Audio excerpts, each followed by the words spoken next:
Hi, welcome to this course here on the business of building applications.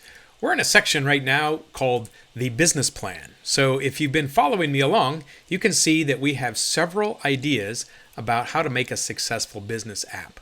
And so we're on part 3 right now, which is about the business plans, including marketing and monetization. However, you can see that there are other chapters in this course that we're going to cover. And so if you haven't subscribed yet, do that now. My name is Shad Sluter, and I teach software development at Grand Canyon University, including mobile development. And so welcome to class. Now let's take a look here at what we're going to talk about in the next few videos.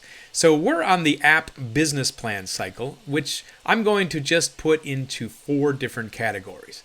We're going to talk in this section about your main business plan, and we'll put it in a format called the Business Model Canvas. We'll talk about ways to monetize your app, ways to market and get new users, and talk about your relationship with investors if you're going that route. And so this is 4 videos about the business plan of your app. So now, if you're interested in the business plan, obviously you intend to make your app into a service or a product that people are willing to pay for. So the plan that we're going to look at right now is called the Business Canvas model. So unfortunately, I can't take credit for the plan or the organization of this model here. So this comes from a book here called The Value Proposition Design, which is a really interesting book. You should check it out. It's like a picture book with all kinds of ways to graphically show your strategies of how to make a business. And so this is by Alex Osterwalder, and you can see some of his people that worked along with him. So we're going to take a look at 9 business issues that he identifies that you must clarify. So who are your partners? What do you do for your customers? What resources do you have? What value do you provide? Why do your customers love you? What channels do you use to either gain customers or deliver your services and products? Who is your customer and the profile? What costs will you incur, and what streams of revenue will you support your business with? So let's talk about these individually. Now, for some reason, we can't just put these into 9 different questions. We have to organize them into this plan, this board. And so it makes you look smarter when you have a way to organize your things on a board, perhaps. I don't know, maybe it makes it easier to remember. But anyway, we're going to follow the plan here, this board. So the key partners is the first question. Who are your business partners? Who are your associates? Who do you need to survive, and the relationships with them? What activities do you do? What is the core service that your customers look for you to provide? Then we have key resources. Now, these resources can be things that you possess or things that you must pay for or obtain. And so this would refer to either the human capital that you have, or the data that you collect, or any kind of product that you're able to manufacture. So value propositions are about your customers and why they think you are worth the money. So do you make their life easy? Do you provide entertainment? Do you provide a service that they can't live without? So the value proposition means, why do people want to give you money? And so you better have a good one. A customer relationship can be, the question is, why do customers love you, and why do they keep coming back? Or perhaps if your plan doesn't work so well, you could do the opposite. The channels refers to how you are going to reach your customers, or how you're going to deliver your services and products. And so what are your channels of distribution, or your channels of incoming customers? Also, your customer segments. So it's ideal to have a profile, the exact age, the gender, the location, the hobbies, the problems. You have a profile that would tell you who John Doe is and why he is your customer. And also, there might be a variety of John Does that have slightly different attributes. And so you segment your customers to figure out which ones are happy and which ones need improvement. Also, the cost structure. Well, do you have an ongoing process that costs you money? Do you subscribe to things? Do you have to pay people for giving you services that you pass on to your customers? And so your cost structure is all about salaries and ongoing expenses. Then the last one is revenue streams. And so how do you make money? Are people paying for your app? Are you selling advertising? Are you getting commissions? And so those are all questions about revenue streams. And so there you have it. We've got the whole list here. And like I said, you have to put it on this board to make it officially your business planning board. I don't know if you need this board, but I thought about it for a while and I realized I actually do remember all of these questions better when I see these icons in the layout. So maybe you'll find the same process. Regardless, these are important questions that you must clarify if you're going to have a successful business. And of course, you're going to find that if there's a weak link in your plan, that's probably going to require your attention and to make the process work better. So to make this more concrete, let's take a look at an example application. So I pulled something out of the App Store, and I think I was looking for discounted restaurant coupons, something like Groupon. And I found this app. And it appears to have a number of users. I'm not even sure if it's useful in the United States or not, but I don't think I've ever used the app. But anyway, I wanted to pick this as an example of how a process would go to think about how you would fill out this business board. So we have to have concrete examples, right? So Eatago is a restaurant reservation app which offers time-based discounts. That means probably discount of the day of up to 50% off every day for all of its 4,500 plus restaurants. There are no prepayments or hidden costs. Eatago is 100% free, at least it is to you, the user, and it's simple to use, search, and enjoy. So the idea here is that this is an app, but it's really an app that is a business. It's a service. You probably don't have to make the food, but you do have to provide a stream of customers to restaurants to be successful. And so here's some screenshots of what the app looks like. You can see that you're getting Groupon-like coupons, and you probably are going to be sent to restaurants that you're not familiar with, and you're supposed to try them out.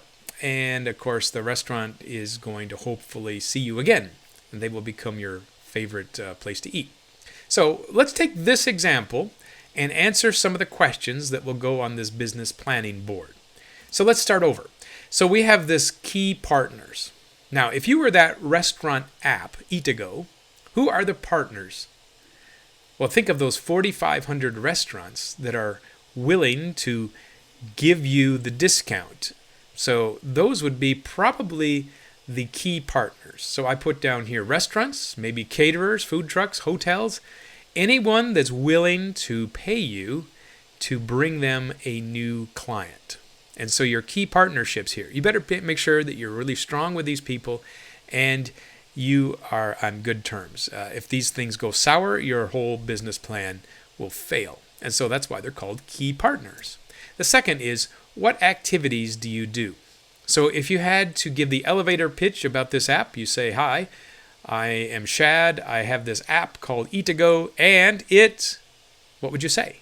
Put it in one sentence. Think about it. Well, here's what I put. So if you want to see my answer, I said, we match people with places to eat. Now, there are other parts about discounts and things like that, but that's pretty much it. What are the key resources? What do you have to have or obtain to make this thing work? What makes your app valuable? Sometimes this is called the moat around your castle. This is what prevents competitors from moving in and taking over your business. You have a protective ring. So what resources do you have that other people don't? Well, you can probably say, I have a lot of users. Hopefully you do. That's probably the most difficult thing of making this app work properly, is that you need to have a critical mass. Once you have some people, I think that perhaps the data is considered a key resource. You have a user list with knowledge of their preferences and habits. So you obviously don't want to share that. That would be a key resource. Think of your employees. If you've got somebody that's out selling your product, if you're trying to get new restaurants into your fold and into your collection, then your key resources would be the contacts, the salespeople that are trying to get new restaurants to participate. And so those are some things that I would say are key resources for this example. What is the value proposition? So think of it. What do people get when they use your app? Well, I can see two value propositions. One for the restaurant and one for the users or the clients. For me as a client, that's how I see it. Why would I download this app? Well, I get free food or I get cheap food. And I get to try something cool, maybe a new restaurant I haven't seen before. And then the restaurants, what do they get? well, they get a stream of new customers. So I would say the value proposition here goes two ways for this app. We get a cheap meal, and the restaurants get a stream of new customers.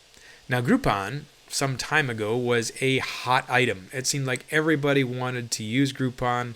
Everyone was trying to get new customers in through Groupon, and I think it's cooled off quite a bit. It was an expensive proposition for the retailers, for the people that were giving away their services, because they would get customers in the door one time and they never came back. And I think that the value proposition was rather low. But anyway, here's another example of a app that's trying to do the same thing as Groupon.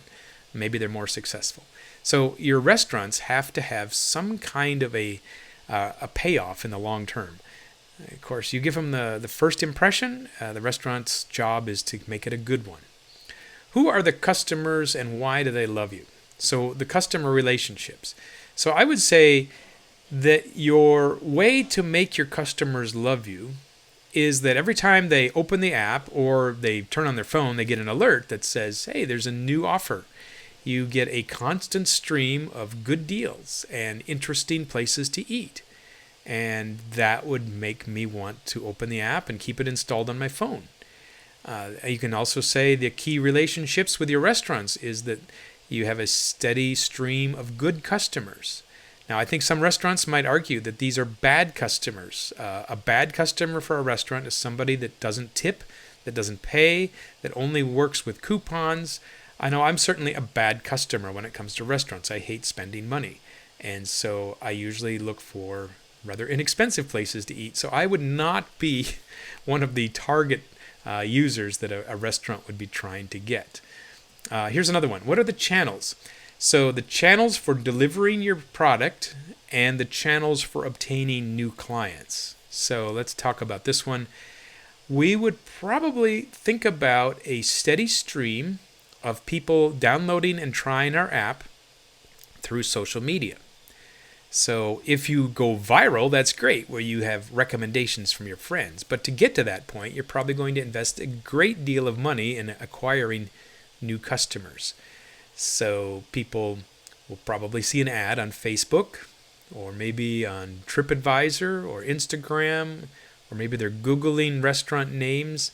So you're going to have to spend some money to get their attention. And so the channel is going to be rather expensive at first, trying to get enough people to try out your app. But I would think that those are probably good resources for getting new people. What are the segments?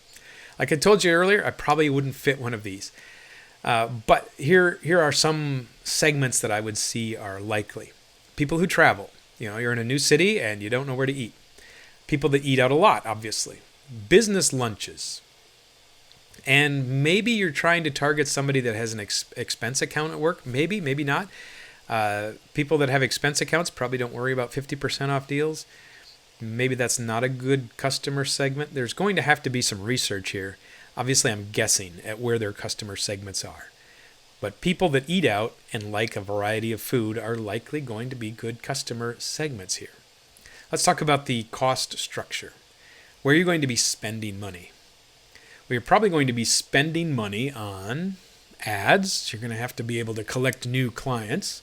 You're going to have salaries if you have people working for you. And so I'm just going to put down here, Facebook and Google are likely going to be cost structure items that you are concerned about, and any salaries that you have to pay. So where do you make money? You're giving away coupons. You're probably going to have to think about your revenue streams as coming from the restaurants themselves. It's not likely that I'm going to be a customer that pays to install your app. Maybe, maybe not, I don't know. Costco seems to be able to bill people for shopping at their place. I don't understand that. Why would you want to pay $100 a year or whatever for a membership to go into your store? Usually I think of memberships as where I get something value, not I don't get to pay you money. But anyway, maybe you have such a good deal on the app that people are willing to pay a subscription fee. But I would predict that the most likely way that you're going to get this is that you're going to take a cut from every reference that goes in the door of the restaurant. So either you collect fees from the restaurants or you have a subscription for a pro premium model on this. And so if you look through all of these, 9 different items, you're going to have the basic structure of your business plan. Far more than just coding an app, isn't it? You have to think about your customers and your relationships and your costs and your revenues. So this business plan should be challenged by yourself, by your critics, by people that look at you, by investors that might want to be interested in starting your company. You might be able to sell this to your employees as well. But you better have a clear idea of your business plan. So in the next video, we're going to talk about monetization. So how do you make money, different ways that you can get an income stream. Also, if you'd like to see the entire course playlist, I'll put that link here. And don't forget to subscribe if you're interested in the business of applications.